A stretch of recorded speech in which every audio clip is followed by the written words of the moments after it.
Welcome to today's episode. We have a very exciting guest with us today, Desiree Fermin, founder of Elixo. Thank you so much for joining us today. Thank you. And it was nice meeting you and joining you on this amazing podcast you guys have going on.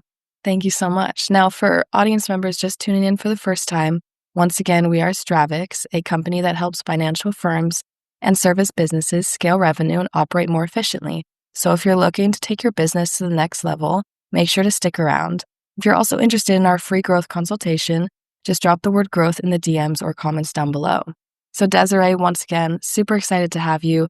Can you just give us a little bit maybe about some personal and professional background? So I worked in lending operations as a LOA. I've worked in processing, QC, and things of that nature. I worked with a lot of lenders, mostly commercial, and that is mainly my expertise. I'm a mom of two, and I created a company outsourcing talent for lenders and anyone in the bank industry. That's amazing. Can you kind of give us some background on or the story behind founding your company?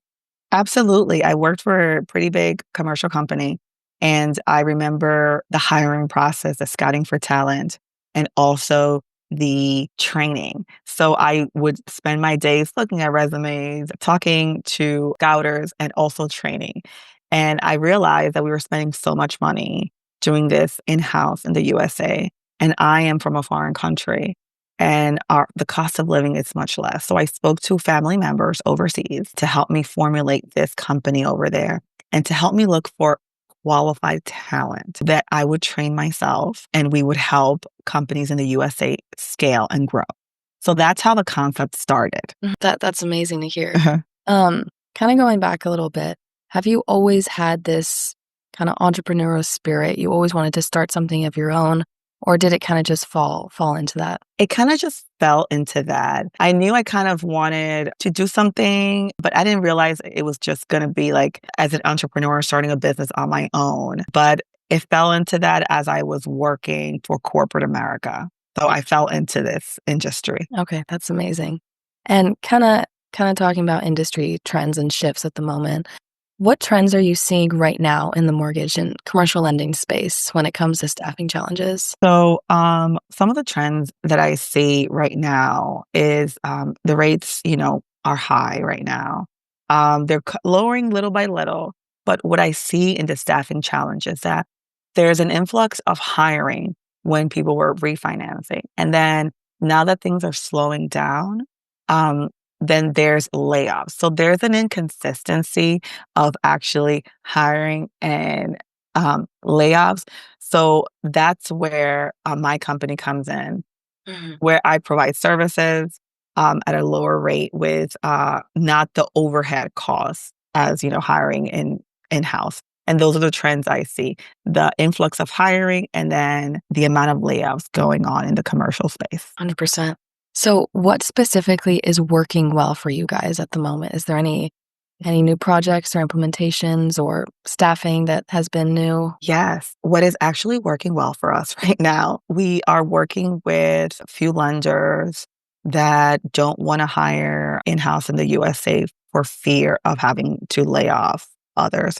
That's working well. And also, we are approaching a contract soon, which I think so far has been working well for us with the healthcare industry. So those things are definitely working well for us right now. That's great to hear. Great to hear. So let's talk about the future a little bit. Where do you see your company in the next 6 to 12 months? So I see us expanding more in the customer service area than of a more analytical type of service that we do for lenders. So I see us more with more like a BPO, customer service, quality control, things of that nature. That's where I foresee our goal, because right now we would service mostly lenders and banks. But as we're expanding in the customer service area, I foresee us getting more customer service projects in 6 to 12 months. How do you guys plan on doing that? So definitely having a new office space, because with customer service, it's not going to be small groups. Usually there's groups of 12 or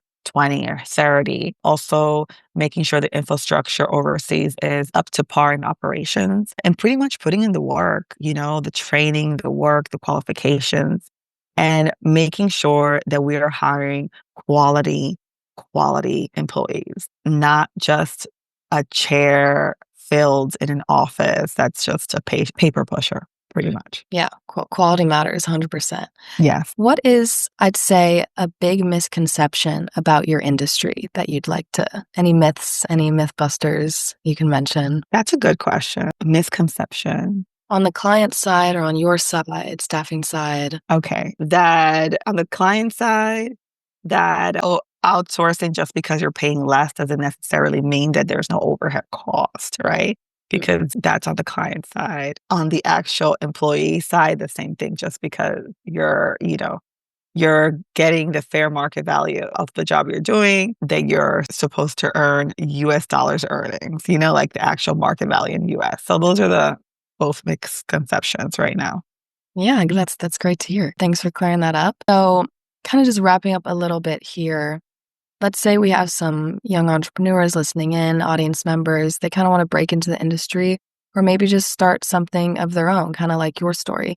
So any send-offs you'd give them or any quotes you like to live by or any advice at all? Yes, believe in yourself. Absolutely believe in yourself. Just because someone else is doing it doesn't necessarily mean that you can't do it too. Your work is valued because you're usually in the forefront, and not to give up. So definitely, if you're going into this industry, do your research, Yeah. but definitely believe in yourself and keep knocking on doors. Yep, keep trying.